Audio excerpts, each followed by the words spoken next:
Saudara pendengar di segenap penjuru tanah air, selamat bergabung dengan Lumen Indonesia. Lumen Indonesia siap melayani Anda setiap hari. Saudara terkasih, marilah kita bersatu dalam Tuhan kita Yesus Kristus yang tidak berubah dahulu, sekarang, dan selama-lamanya. Allah Sang Maha Rahim mengasihi dan menerima sebagaimana adanya kita. Allah Bapa kita di surga senantiasa bersedia menolong, menghibur dalam menghadapi segala permasalahan hidup sehari-hari.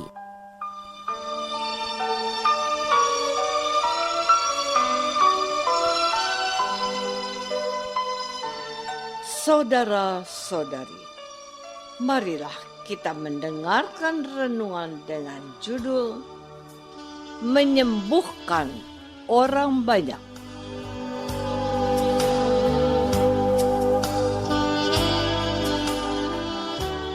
Yang berdasarkan pada Injil Markus bab 3 ayat 10 dan 11. Sebab Yesus menyembuhkan banyak orang, sehingga semua penderita penyakit berdesak-desakan kepadanya, hendak menjamahnya. Bila mana roh-roh jahat melihat dia, mereka jatuh tersungkur di hadapannya dan berteriak, "Engkaulah Anak Allah."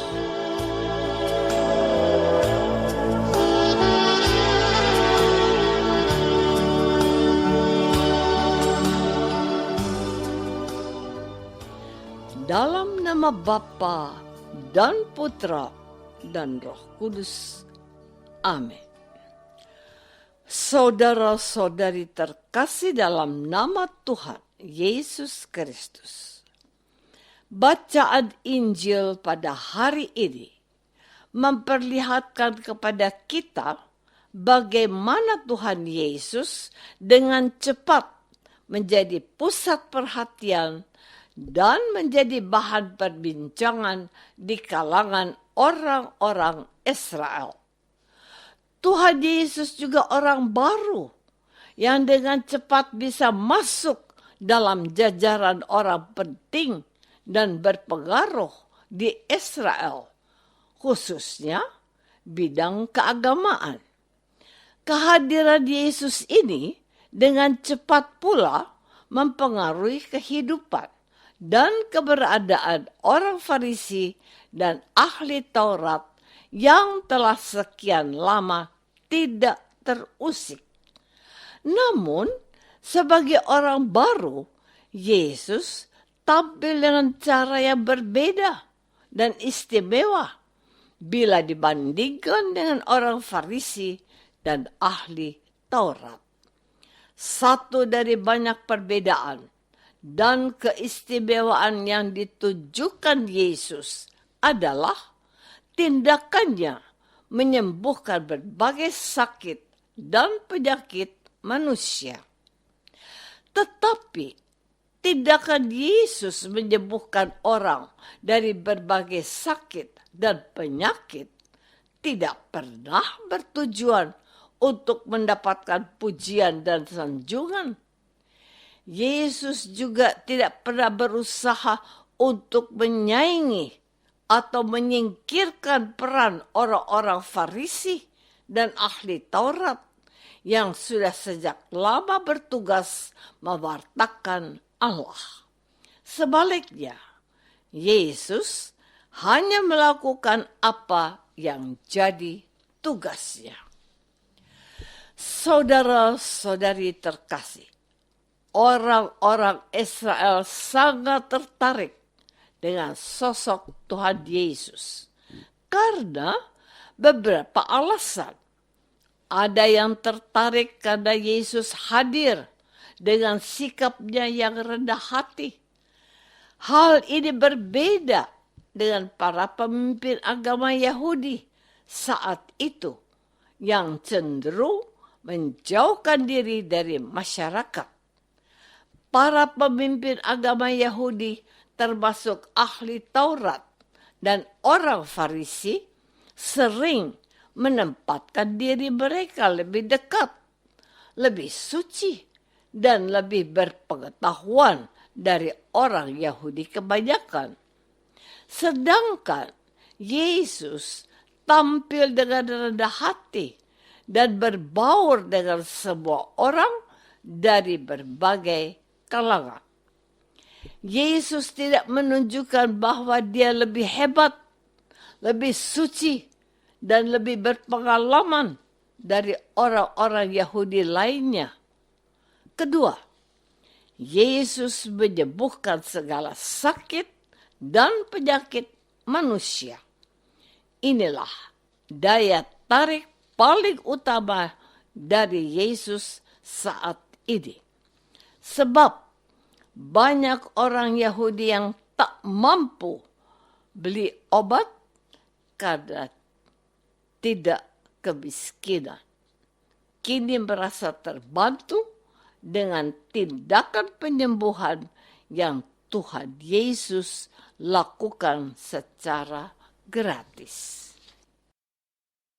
Saudara-saudari terkasih, sadar atau tidak, saat ini banyak orang yang menderita sakit, khususnya sakit rohani.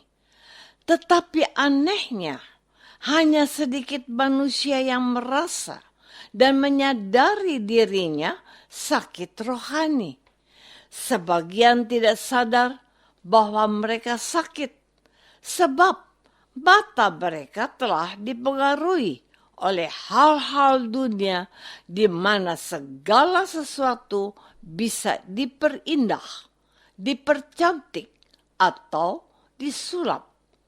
Banyak contoh yang menunjukkan betapa banyaknya manusia dewasa ini yang menderita penyakit rohani.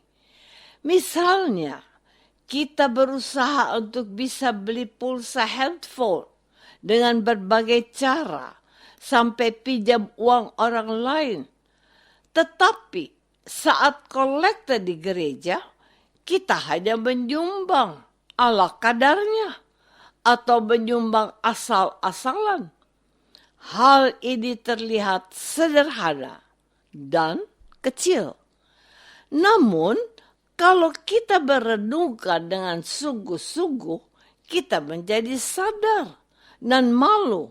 Sebab kita bisa bayangkan bagaimana manusia lebih peduli dengan urusan dunia daripada urusan ilahi. Kita bisa menempatkan diri kita pada posisi Tuhan. Bagaimana perasaan kita? Kalau kita diabaikan orang lain, kita tentu iri atau tersinggung ketika orang lain diperhatikan dan kita diabaikan. Maka hal ini kita kelompokkan sebagai tanda manusia yang sakit secara rohani. Saudara-saudari terkasih, tindakan Yesus menyembuhkan berbagai sakit dan penyakit tidak hanya terjadi pada masa lalu, tetapi juga dapat kita alami pada masa sekarang dan masa yang akan datang.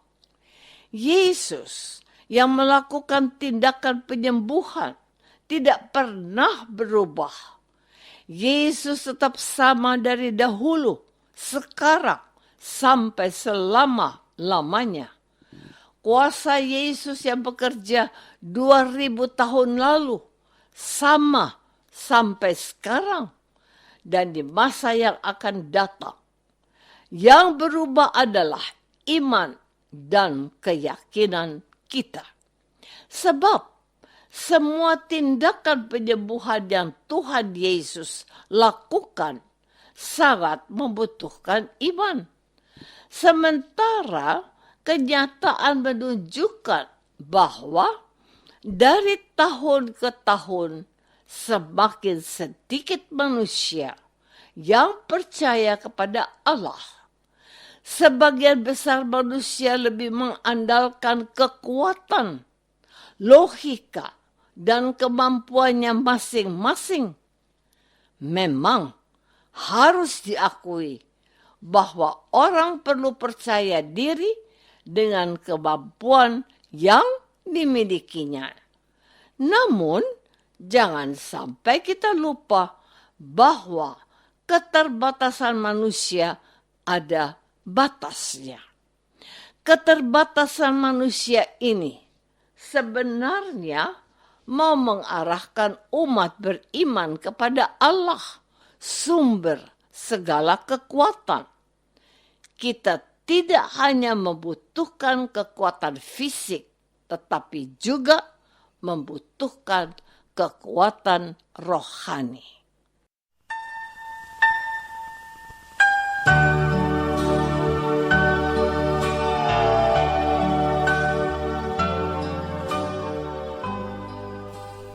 Saudara terkasih, marilah kita masuk dalam saat hening sejenak untuk meresapkan renungan yang baru saja kita dengar bersama dalam kehidupan iman kita masing-masing.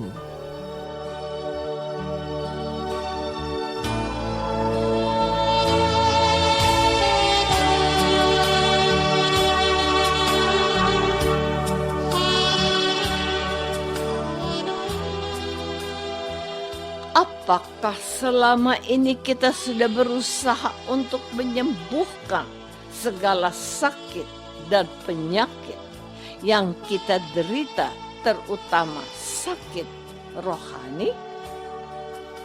Marilah kita berdoa.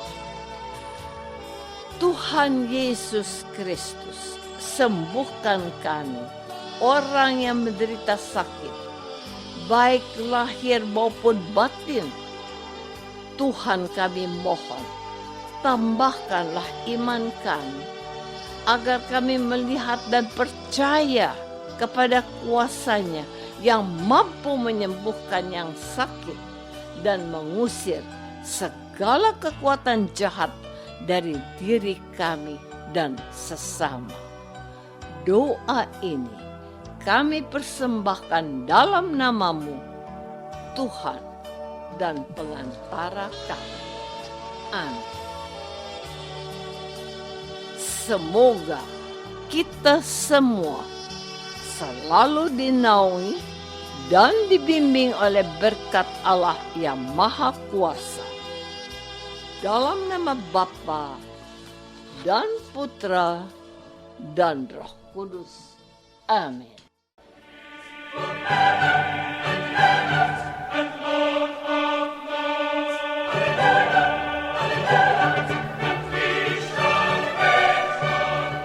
Dengan penuh kasih dan sukacita, Lumen Indonesia mengundang saudara-saudara seiman di segenap penjuru tanah air. Sekiranya ada tanggapan ataupun saran, kirimkan surat Anda ke Lumen Indonesia. Terima kasih atas perhatian Anda. Sampai berjumpa lagi dengan Lumen Indonesia pada waktu dan gelombang yang sama esok hari.